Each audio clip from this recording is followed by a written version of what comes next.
Welcome to everyone watching this video today. This video is another Project Teasers video, and let me say, litter pick, litter group. Now, this was one of the easiest and most simplest groups I've ever set up. I went to, am I allowed to say the high street name of a shop? I went to Poundland and I bought some high-vis jackets, rather large ones, not because we were dealing with a group of obese people, but I thought with extra layers on, you can always throw that high-vis jacket over, and I like loose-fitting clothes as a rule. So we bought high-vis jackets. No surprise, at Poundland they were £1 each. I think if I remember correctly, out of my back pocket, I spent £20, bought 20 high-vis jackets. I went and bought some bin bags, rolls and rolls of bin bags.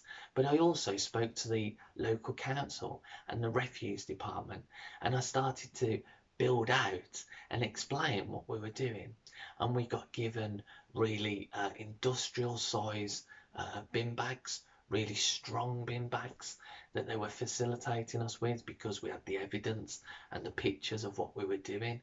They could see the ripple out in the environment of what we were doing, picking up all that litter. So we got given a number of bags.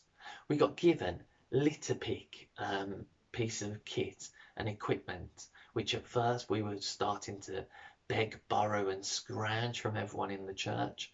But we ended up with, I think it was about 10 litter pickers. So 20 jackets, £20, which was ambitious. Someone to hold the sacks while the other person did the litter pick, and we sent people out in pairs or fours. We totally started to transform and change the environment. Small, low-level bits of litter picked up.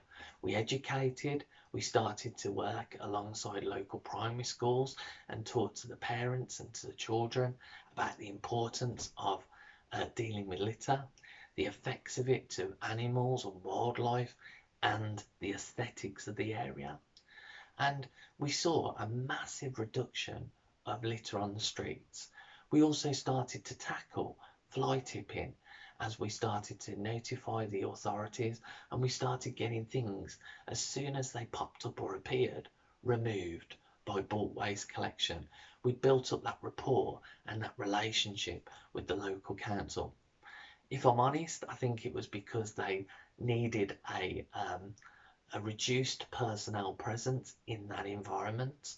So we were actually doing some of their work for them in a sense. But it picked up a stronger relationship.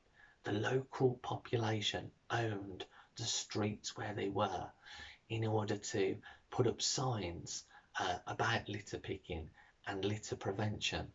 Working with the local partnerships of primary schools, as I've said, and local schools, reducing litter and educating about litter, and of course bringing in volunteers from all those sectors, whereby with the high-vis jackets conversations were stirred on the streets as we're actively picking up litter, conversations with parents and children at the school gates and within that classroom and school assembly environment, and it just started to build momentum and grow.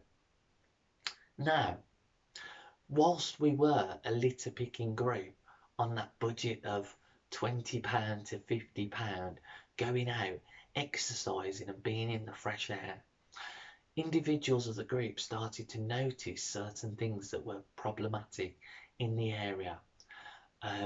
They noticed that certain roads were fast flowing and we needed traffic calming. We needed speed bumps in that environment. We needed pedestrian crossings. They started to identify broken street lights that obviously would have created a cycle of problems in that environment. Burnt bins, broken curbs, all these things were starting to be identified as people going out, and we had those council contacts. All those things were readily being improved on a number of levels. And we started to gentrify that on a very low level, to educate and enthuse and participate within enabling the community to better itself, to identify a problem and to sort it. Another one was graffiti, and we were given the cleaning apparatus, the actual paints, in order to deal with a situation of graffiti. All these things we started to partner and link in to the local governance and the local stakeholders, and we were growing and gaining momentum and traction. If you'd like to know more about how simple that is with such a small budget, do contact us in the About section. Do comment, like, and share this video widely. Click that subscribe button so we can reach many, many more people. And of course, on this YouTube ministry channel, by engaging with a number of people, even on the environmental, conversations flow as you work relationally with them on an evangelistic model. Always know that the heartbeat and the reason d'etre, the reasoning behind everything that I'm engaged with, is to point many men, women and children to a saving knowledge of Jesus Christ. And we do that in many ways. All things to all people, as Paul speaks about. So I pray that this has been a blessing to you. Put it into action. God bless you all. Amen.